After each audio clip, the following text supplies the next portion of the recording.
Hi everybody, welcome back to the channel and a further unboxing video of the American Civil War Operational Series Volume 2.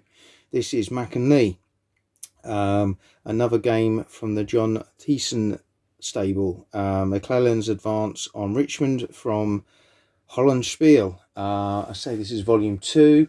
You'll be aware I have Volume 1, which is Our God Was My Shield, the Jackson Valley campaign, which I really enjoyed. Looking forward to getting this one on the table also. I thought I'd just share with you the box and the contents in this video.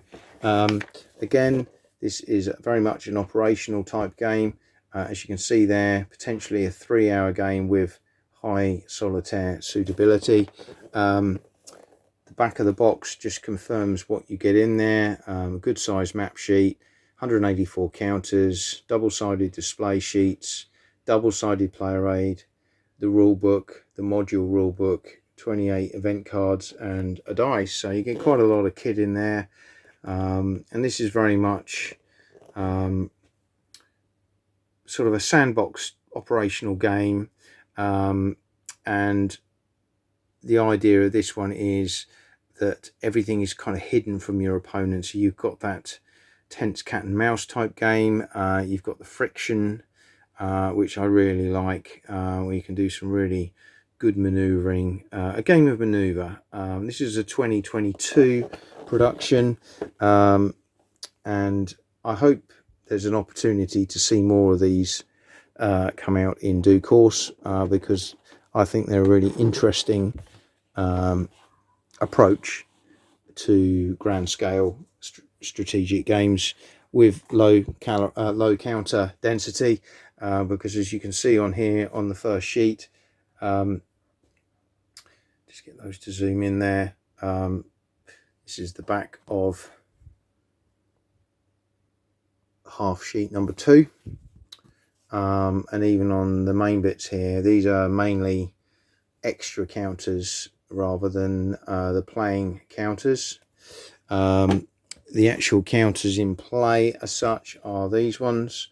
So if you look at, this is the front, you got some naval units in there, these are the Union, that's it, and this is the Confederate, and again there's limited counters because you're dealing with corps here. You're not going down into regiments, so therefore you're playing at a much higher level density than you normally would, which reduces the amount of counters that are required. So you've got the rule book, which is the standard rule book you got in the other one, which runs to 6 pages, so it's very, very small, not much in the way of rules to worry about there. But then you've got the specific book linked to what we're playing here, which is around the Peninsula campaign. I'm just going to show you that there's a bit of history, as often there is, to give you a bit of a flavour for what's involved with all of these battles. So I quite enjoy reading these and understanding a little bit about what I'm about to play. And then at page 6 we start to get into specific rules for this game, which run to 4 pages basically, so nothing too heavy there. These are your off-table kind of, let's get these out.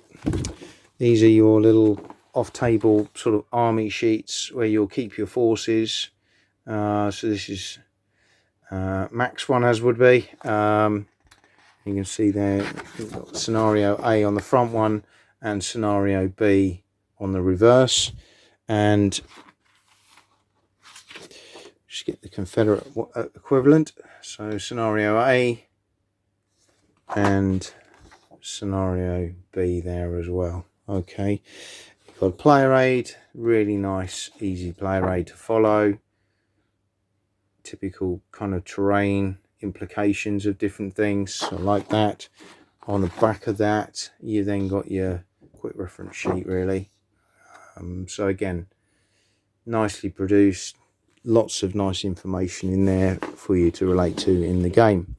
We've got the map, which we'll come to in a moment, and then we've got the cards, which just add a little extra element to the game. So let's just take these off so you can sort of see the cards are really nicely produced, some nice artwork. It just adds some nice chrome to the game. Little splashes of colour, some period photographs. Very nice. Again, good card stock in terms of the cards. So you've got the Confederate ones and you've got the Union ones there as well in blue, Confederate in the grey. Let's have a little look at the map. Again, it's one of these really nice, good card stock Hollandspiele maps. What I like about this map in particular is that a lot of the in-game information you need is on the map. So it's a big map, and again, it's one I probably would put under plexi in normal circumstances, but hopefully you'll be able to get a good feel for this. If I just take the camera out a little bit, there we go. So that's the playing area, which is about 2/3 of the actual map. And then on the right there, you'll see we've got all the different tables.